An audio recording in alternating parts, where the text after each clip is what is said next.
પંચમહાલમાં વધુ એક વ્યક્તિનું હાર્ટ એટેકના પરિણામે મોત નીપજ્યું। મોરવા હડફના ખટવામાં યુવકનું હાર્ટ એટેકથી મોત નીપજ્યું। 39 વર્ષીય નરસિંહ કટારાનું હાર્ટ એટેકથી મોત નીપજ્યું। ક્રિકેટ રમતા સમયે અચાનક ચક્કર આવી જતા યુવક ઢળી પડ્યો હતો અને 39 વર્ષીય નરસિંહ કટારા જેનું હાર્ટ એટેકના પરિણામે મોત નીપજ્યું છે। પંચમહાલની આ ઘટના છે।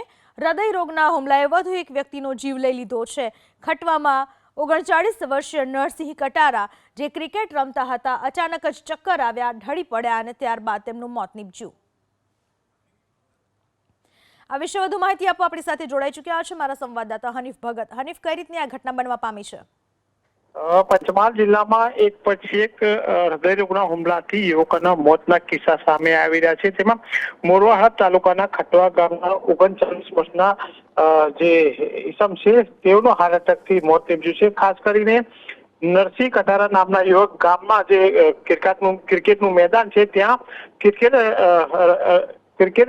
જે રમી રહ્યા હતા ત્યાં નિહાળવા માટે ગયા હતા। તે દરમિયાન અચાનક તેઓને ચક્કર આવી જતા તેઓ જમીન ઉપર ઢળી પડ્યા હતા। જોકે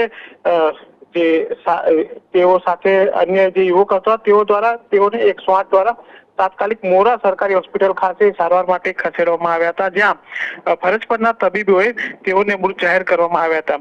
કુલ મળીને કહી શકાય કે પંચમહાલ જિલ્લામાં એક મહિનાની અંદર 3 થી વધુ કિસ્સા છે યુવકો જે હૃદય રોગના હુમલાથી મોત નીપજ્યા હોવાના સામે આવ્યા છે। જી હનીફ, આભાર આપનો તમામ માહિતી બદલ।